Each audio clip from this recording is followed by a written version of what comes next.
Hey guys, it's Danny. Today we take a look at the top worst, and I mean most frustrating orchids I ever owned. Doesn't mean I dislike them, but let's just say they are not meant for the faint-hearted orchid lovers. We'll see which 5 orchids made the top as the most frustrating things I ever grew, which ended up going beyond the veil, one after the other.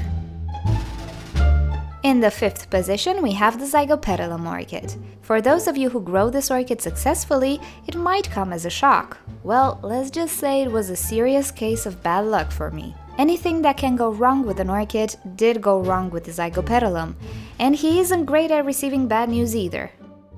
Let's see, we first had the orchid focus potting medium situation. And who was the first one to react to bad medium? Yes, the Zigopetalum, killed 2 in a go. Then we had the snail drama, which lasted for about a year. The Zicopetalum decided he cannot live with snails. To further add to the pest apocalypse, we had a spider mite attack, and it seems the zygos with no leaves are a no-no. When you get a weak individual, you know it. I knew it in 3 months with the Zigopetalum. And lastly, my current Zigopetalum was caught in the big move and no potting medium for a month. He's hanging in, but doesn't look too bright. Count it all and we have 4 killed Zigopetalums and 1 in rehab. Yeah, feel free to make an entry in the dictionary under the word unlucky.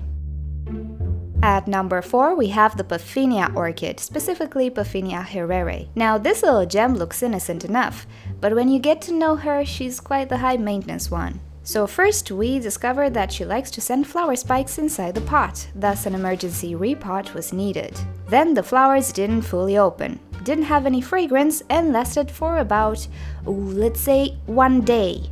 After 6 months of debates, she decided to try different realms of existence. What was the reason for the unfortunate decision? Well, humidity. It appears this one is not meant for normal home humidity, thus not meant for my balcony either. At number 3, we have the Masdevallia orchid. Many people know it, few grow it, and even fewer have great success with it. Why? Well, not only does she like humid environments that also have ventilation, but she also likes cool temperatures, or at least mine did. She tried to grow somewhat during spring, but once summer hit, things started to fall apart. I tried then to mount her on a water cylinder, but her mind was made up. Needless to say, she joined the great majority before autumn set in.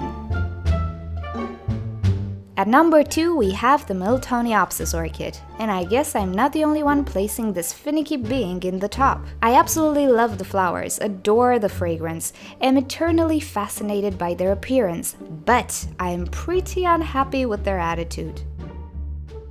Now these orchids don't like warmth, they don't like dry air either. They don't like to be disturbed too much, they also hate salt accumulations and hard water. They cannot be propagated by backbulbs, realistically, since they are just too hard to recover. How on earth can one grow a Miltoniopsis in a normal home? Well, needless to say, I cannot.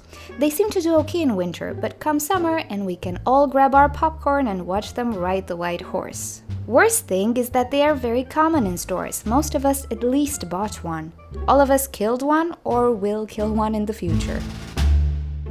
And finally, the number 1 worst orchid on my list is actually the best orchid I ever owned. But it's bad, really bad. It's the Nelly Orica. Now there is a reason why my profile picture is a Nelly Orica, same reason why my current YouTube banner is the same orchid. I love her.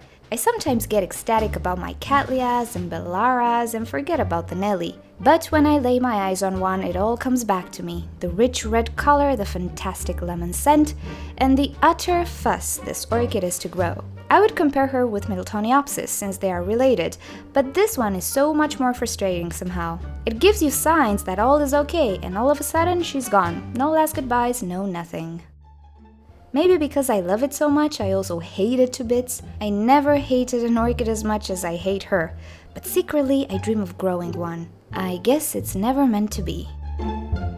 But I'm Miss Orchid Girl. I don't give up on things just because they make me angry. All these orchids I mentioned are all part of my biggest goal, to grow them properly and to make them thrive in a home environment. We don't all have greenhouses, and not even my current greenhouse, which is a hybrid. It's still not a good place for them. But I have an ace up my sleeve, and if you want to know it, subscribe and keep an eye out for the ultimate way to grow cool growers in a home. At least I hope it will be.